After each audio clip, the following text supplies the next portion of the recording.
Hello everyone, and welcome to my Days of Our Lives official. I hope everyone is having a wonderful day. Before we begin, please hit the subscribe button and give this video a thumbs up. When Sophia visits the townhouse, Tate glances at a picture of him and Holly. When he answers the door, he puts his phone away.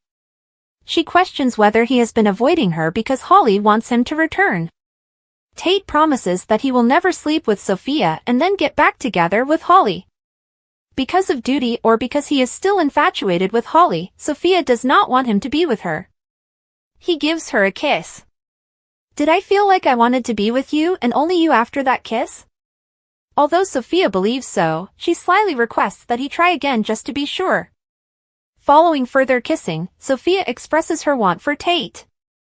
"How about we head to your room so I can demonstrate how much?" A sullen Aaron is discovered by Holly in the square. He verifies the rumors plainly while she sits with him. "Yes, my brother was taken into custody for attempting to murder Chad DiMera." Additionally, he acknowledges that the one posing as Abigail is actually his sister. Holly is inconsolable, particularly when she met his brother Mark in Paris while attending their wedding. Mark and Kat's actions to protect their mother from Clyde are explained by Aaron. An emotional Aaron is reassured by Holly that she is available to him in case he needs anything. They embrace after he praises her for listening. They shift the conversation to Tate, and Aaron acknowledges that he urged Tate to pursue Sophia. He went ahead and slept with her, according to Holly. However, she tells Aaron that it's not his fault. Tate simply passed her over to Sophia. A sulky in the square, Aaron slouches at a table. He touches the straw of his drink. Tate calls Sophia by her name, Holly, as they make love on his bed. She withdraws. "What did you call me just now?" Chad is at the Horton house when JJ discovers him, and he lashes out at EJ for dropping the charges against Kat. She enters the living room with them. Before Chad informs him that he had EJ withdraw the accusations, JJ attacks her. JJ doesn't feel sorry for Kat and Mark's situation. Because of what they did to his family, they are actually no better than Clyde. Chad is subsequently charged by JJ with desecrating Abigail's memory. Chad responds that by reclaiming her remains, he is attempting to respect her. He is luring Clyde out by using Kat as bait. JJ thinks that extremely unsafe, but Kat says she doesn't mind the risk. "The least she can do is this." JJ responds that he cannot keep it a secret when Chad asks him to.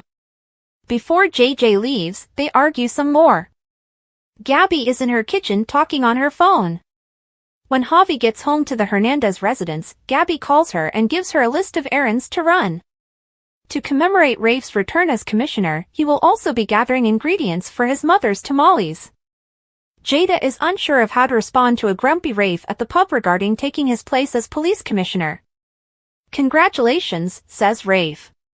He is happy that Paulina is aware that she is an excellent police officer, therefore she has nothing to apologize for. Rafe tells Jada how worthy she is of the promotion, and Roman hears. Roman offers to listen if Rafe wants to discuss anything when Jada is called away. Rafe maintains his composure and says he's glad for Jada. Rafe is urged by Roman to be honest with himself because it is never beneficial to repress one's emotions. Rafe acknowledges his anger. He doesn't mind following Jada's or any woman's instructions, but after risking his life, he feels degraded. But he'll have to accept it and cope with it, he sighs. Instead, Roman advises him to sue the city. They were required to keep him on the job until he recovered from his injuries received while performing his duties. Rafe is aware that, particularly with Jada, things may go ugly. Roman questions how content Rafe can be if he is upset that Jada has his job. Jada and Gabby look at one another anxiously in the Hernandez kitchen. While Gabby makes the tamales for Rafe's festive supper, Jada returns home. Jada informs her that Rafe has been demoted to detective and that she has been asked to remain commissioner. Gabby is aware that Rafe cannot possibly be comfortable with this. Jada is also not pleased with it. She never intended to stay in the position. Jada is excited to be the first black woman commissioner of Salem, according to Gabby.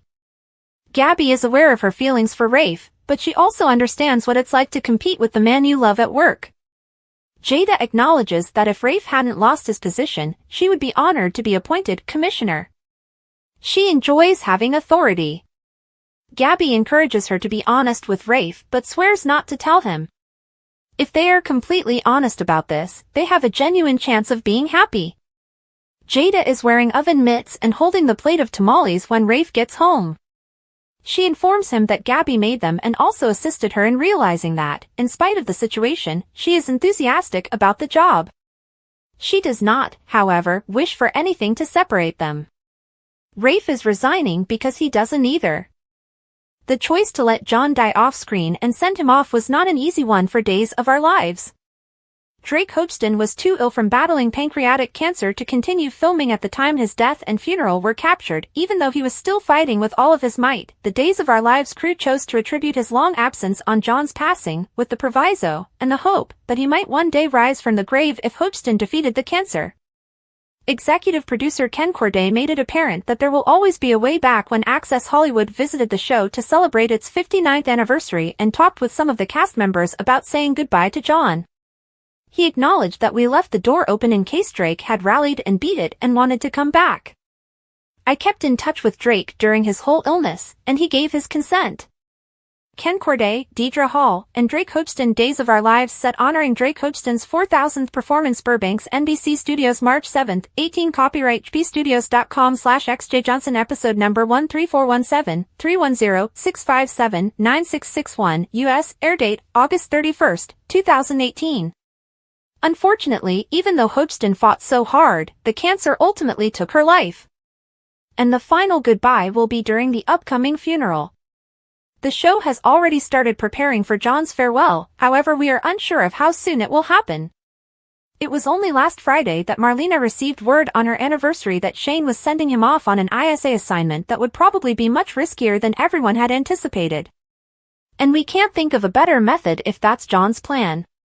He entered the program as a super spy and will exit as a hero. However, Stephen Nichols, Steve, tells Access Hollywood that it wasn't any simpler to go through those final episodes than if Hochston had passed away. He laments, "It was just hard to come to work every day. I do believe that the fans will be very happy with the way the story was told," he continued. "This place was just whisper quiet," remembers Mary Beth Evans, Kayla. "Everyone was in pain. However, there was also some happiness, and Hochston and John will receive the proper farewell, as well as the fans they need. There were a lot of flashbacks of him. It was really lovely to honor him." Thanks for watching. If you like this video, so please don't forget to subscribe my channel and don't miss any update.